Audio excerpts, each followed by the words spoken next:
Сәлем достар, бүгін сіздермен бірге осындай әдемі болып шығатын чебурекидің әдемі оңай тәсілімен жасалу жолымен бөлісетін боламын.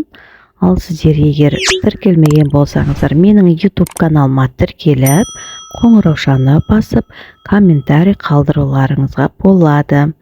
Ал енді ыдысымызға ыстық қайнап тұрған 150 немесе 200 грамм суымызды құйып, үстіне 150 немесе 100 грамм ұн салып, жақсылап осылай араластырып аламыз.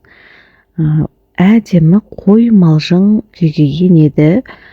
Ыстық сумен ұн бірге қосылғаннан кейін ұн кішкене көпсейді. Сондықтан азырақ ұн салғандарыңыз дұрыс. Енді дәл осы күйінше лопатканың көмегімен ұнды езіп біркелкі массаға айналдырып аламыз. Бірденен біркелкі массаға айнала қоймайды, сондықтан ерінбестен жақсылап езіп аламыз.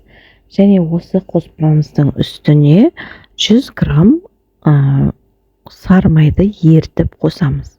Байқап тұрғандарыңыздай, суымыз ыстық қайнаған су және майымыз қайнаған ыстық болып тұр. Ыстық ертілген болғандықтан ыстық. Ал енді екі ыстық затты ұнға қосқаннан кейін ұнымыз да көпсіп, әдемі болып езіліп жатыр. Жақсылап лопатканың көмегімен біркелкі масса болғанша араластырамыз.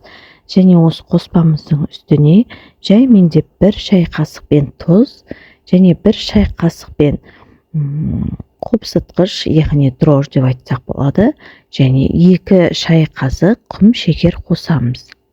Және осы қосқан қоспаларымызды лопатканың көмегімен жақсылап араластырып шығамыз. Барлық жерлеріне тию керек.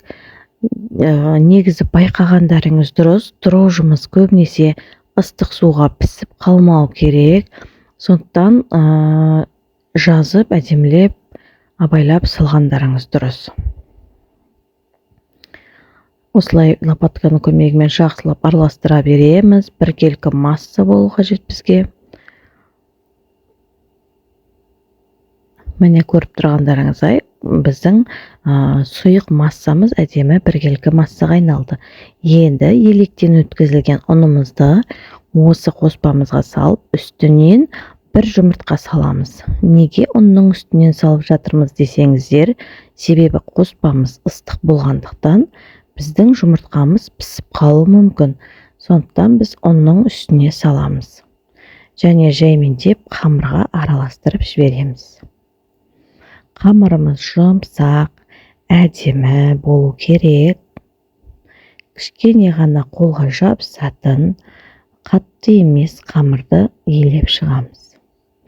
Егер қажеттілік туындаса, ұн қосуға болады. Жақсылап қамырымыздың июін қандырып елеп аламыз. Ыдысымыздың жан-жағына жағылған, су болған, қамыр болған жерлерін жақсылап ұнға араластырып жібереміз. Себебі қамыр ыдысқа жабысып қалып, ысырап болмау қажет. Жақсылап араластырып болған соң, бетін жауып, 1 сағатқа тындырып қоямыз. Сол уақыттың ішінде салмасын дайындаймыз. Салмасына 2 орташа пиязды алып, жақсылап майдалап турап шығамыз. 2 пиязымызды жақсылап майдалап турап алайық. Ал егер сіздер менің YouTube каналыма тіркелмеген болсаңыздар, каналыма міндетті түрде тіркеліп, қоңыраушаны басып отырыңыздар. Себебі менің шығарған видеоларымды сіз бірінші көргеніңіз дұрыс.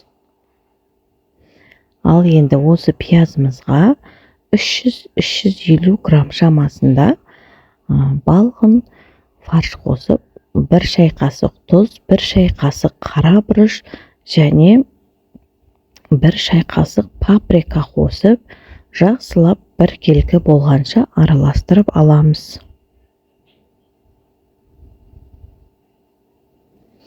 Салмамыз дайын болғанша осылай қолымыздың көмегімен немесе қасықпен араластырып біркелкі масса етіп жасап аламыз. Ал 1 сағат уақыт өткен соң қамырымызды ұн сеуіп, әдемілеп елейміз. Осылай видеода көріп тұрғандарыңыздай жабыспайтындай етіп елеп алғандарыңыз дұрыс. Мен бөліктерге бөліп, өзіме жаюға ыңғайлы етіп бөліп аламын. Әркім өзіне ыңғайлы етіп бөліп алғанда дұрыс. Мен осы қамырды 4 бөлікке бөліп, қазір сіздерге бір бөлігін жайып көрсететін боламын. Байқап тұрсаңыздар, зуалаларымыз үлкен емес, кішкентай. Сондықтан әдемілеп қамырымызды жұқалап жаюға кірісеміз. Менің жағдайымда қамырларым тез жайылып жатыр. Сондықтан сіздер мені осылайша тез жаяды екен деп ойлап қалмаңыздар. Бұл кішкене фотомонтаж, видеомонтаж қосылып жасалғандықтан кішкене жылдамдау кетіп жатыр. Ал сіздер асықпай әдемі біркелкі қамыр жайыңыздар. Мен бұл жерде қамырды 4 бұрышты етуге тырыстым. Себебі мен қазір қамырды жайып болған соң 4 бұрышты етіп осылайша кесіп шығам. Видеоға мұқият назар аударыңыздар. Біркелкі етіп осылай 4 бұрыштылап кесіп шығам.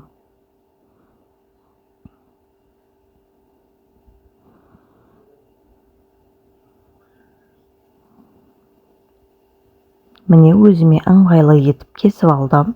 Ал енді біздің жаңағы дайындаған салмамызды барлығын біркелкі етіп, қамырдың бір жақ бетіне салып шығамыз.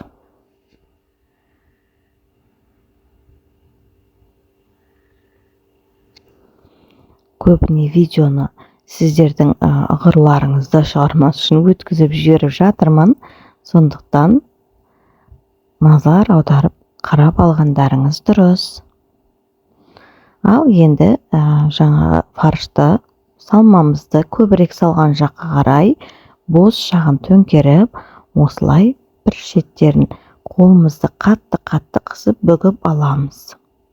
Чебурекелеріміздің майға қуырған кезде шеті ашылып кетпеу қажет.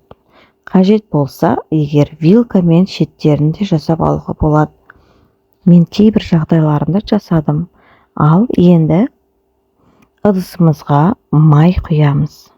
Көп құюға болмайды, себебі кішкене біздің чебурекелеріміз көтеріліп пісу керек. Майды қыздырып болған соң, осылай біркелкі етіп, біркелкі отта чебурекелерімізді екі жағын бірдей етіп қуырып аламыз. Кезекпен салғанымыз бойынша арғы бетіне аунатып пісіріп аламыз. Және салфетка төселген ыдысқа салып майын сорғытып аламыз.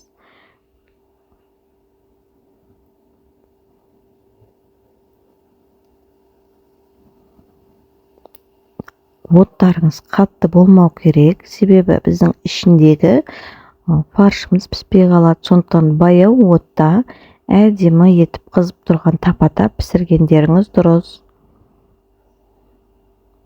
Баяу от болғаны жақсы. Көріп тұрғандарыңыздай, біздің чебурекелеріміз әдемі болып көтеріліп, қызарып пісіп жатыр. Осылай салфеткаға жақсылап майын сіңдіріп алып жатырмын. Менің каналыма тіркелуді ұмытпаңыздар. Мен каналыма сіздер үшін түрлі рецепттер шығаратын боламын. Және егер сіздерді каналымда көрсем, қуанатын боламын. Сау болыңыздар.